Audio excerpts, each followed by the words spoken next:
The hate for Gervonta Tank Davis persists. Oh my gosh, the double standards at all.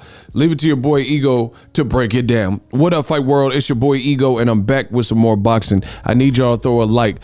For 2021, the remainder of this year, in 2022, we only doing sharp work. Subscribe to the channel. I got a lot of content and sharp work only. Now I got to talk about it. Tank just fought Isaac Cruz. All of a sudden, Isaac Cruz skyrocketed and a bunch of people started following him. However, there's a lot of people, naysayers, the usual suspects, old media, the detractors, they're hating on Gervonta Tank Davis. And we're doing sharp work only so I can prove it right now. Subscribe and hit the like button. So I'm gonna talk about some of the double standards. Now, I've seen this growing notion that Showtime and Mayweather Promotions better release the financials for the Tank Isaac Cruz fight to prove to fans. And I tweeted this, follow me at BOXINGEGO. The level of entitlement of boxing fans is astonishing. Boxing media and or its fans begging to see Gervonta Tank Davis's numbers, like, quote, show me the numbers or the fight flopped and it tanked. And I said, what? Do you go to Chipotle and ask them how much money is in the register and their total month's sales? What the F? It's bizarre. Now, I spoke pretty clearly. The hate for Tank Davis is phenomenal. People are saying Tank don't matter. He's not fighting the best, but nobody can stop talking about Tank. Again, you wouldn't go to Chipotle and say how much money you got in the register right now, unless you're robbing them. You see what I'm saying? It's really weird and it's really bizarre because, you know, on one notion, you have these emotional beta boxing fans and they're suggesting, hey, I'm a diehard fan of the sport of boxing. Tank Davis got walked out by Lil Durk, as you see in the picture, and his fight was great. Whether you watched it or you didn't watch it, if you did watch it, it was a solid, very fun fight. Celebrities in the house like LeBron James, Isaac Cruz came to fight, Tank came to fight, Tank had to deal with adversity. From a fight perspective, it was enjoyable.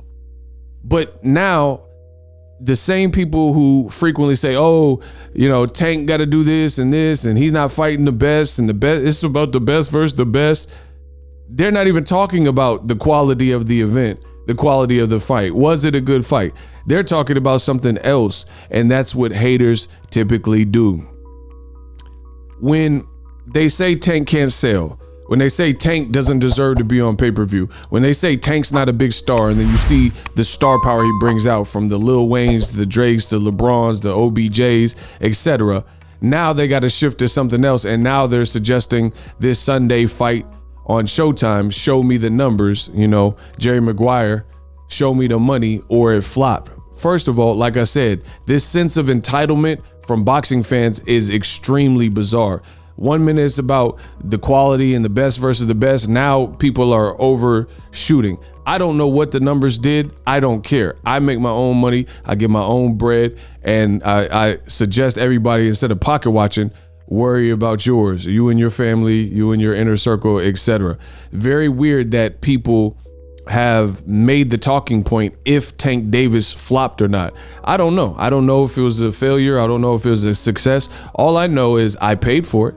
I spent the $80, right? Spent the $80, and I thought the event was great. I liked the Deryevchenko, and I was really impressed by his fight with Carlos Adames. And it's weird because this is what the haters shift the energy to. And I do believe Tank is a star. I don't know what the numbers did, whatever. Could have been great, could have been bad. I don't know. I don't care. But it's a bunch of broke boxing fans demanding numbers. Now, I also put this. I said many of the people that are demanding Gervonta Tank Davis's pay-per-view stats and numbers also illegally streamed the fight or fights and didn't even purchase it.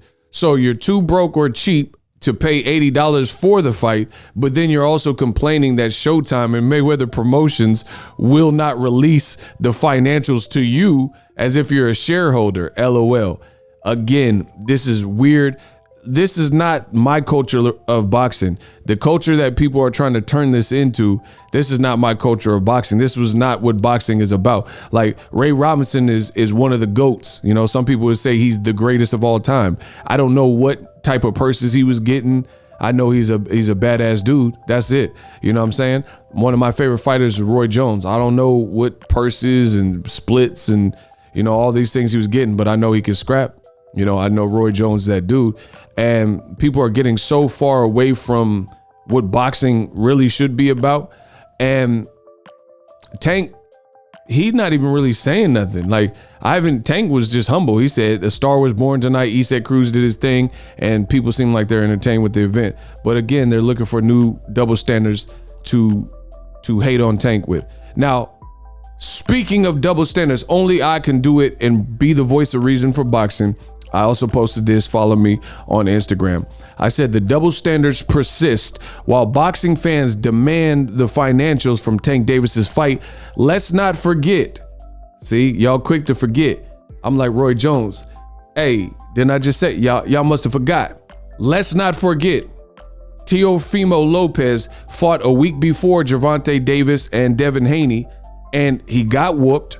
He lost all of his belts. He had about 4,000 tickets sold in Madison Square Garden, the small room, and no one is caring or presenting. This is how I'm proving his double standards. So let's recap.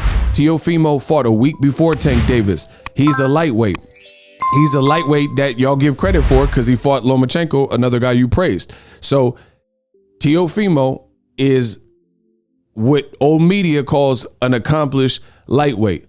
But the week before Tank fought, it wasn't promoted great. He got whooped. He lost all of his belts. He had 4,000 tickets sold, Madison Square Garden, not the big room, but the small room. But no, you don't see any of these same people making videos or Facebook posts or Instagram posts or boxing Twitter conversation. No one is asking Eddie Hearn or DAZN for Teofimo versus Camboso's sales history and how many views it did in the viewership. Oh yeah, and Teo also said he was a bigger star than GTD, Gervonta Tank Davis. Boom, I got receipts. I know the boxing world loves me because I come with receipts. You can't return nothing in the boxing shop without these receipts.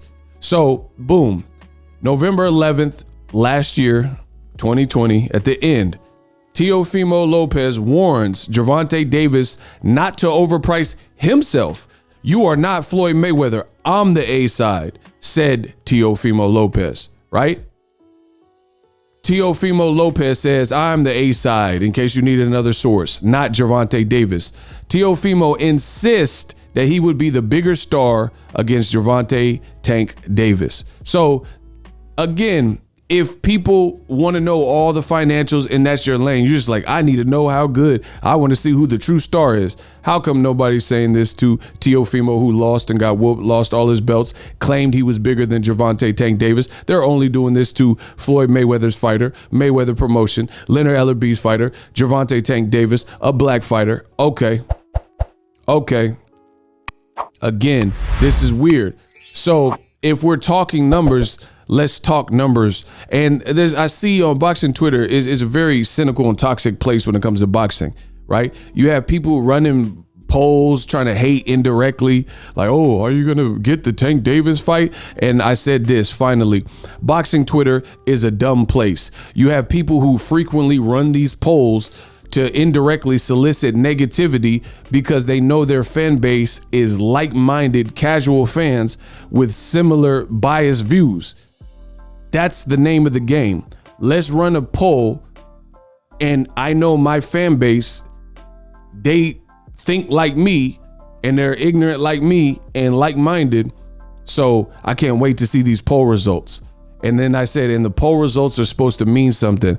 That's like the KKK posting, who likes niggas? Vote below. I mean, it is very apparent to see what is being done. I mean, if the KKK posted something like that, who likes right? I'm sure it would have 1,000 people, but not everyone actually in the real world thinks like that. Not everyone is against black people. But if you're asking the KKK and people who would be following them on Twitter, then, I mean, what do you expect? So Gervonta Tank Davis, the double standards are insane. And I'm out. The future is now. The Hibernation Fives by Kenichi Bear. hybrid gaming and lifestyle headphones. Out of the box, you can connect to any console or PC, Bluetooth ready, with a low latency USB adapter, color RGB, and extreme bass mode. The Hibernation 5s adjust to you. Whether you need a gaming, travel, gym, or lifestyle headphones, the Hibernations got you covered. The new Hibernation 5s, link in the description. Customize the way you hear the world. Welcome to the nation. Are you tired of your YouTube videos not getting any views? Well, consider TubeBuddy. I've used TubeBuddy for years to scale up my YouTube channel. Now we're sitting over 200,000 subscribers. TubeBuddy is a browser extension that offers a ton of built-in productivity and time-saving services to take your channel to the next level. Use my link in the description to get started with TubeBuddy and level up your channel faster. We working.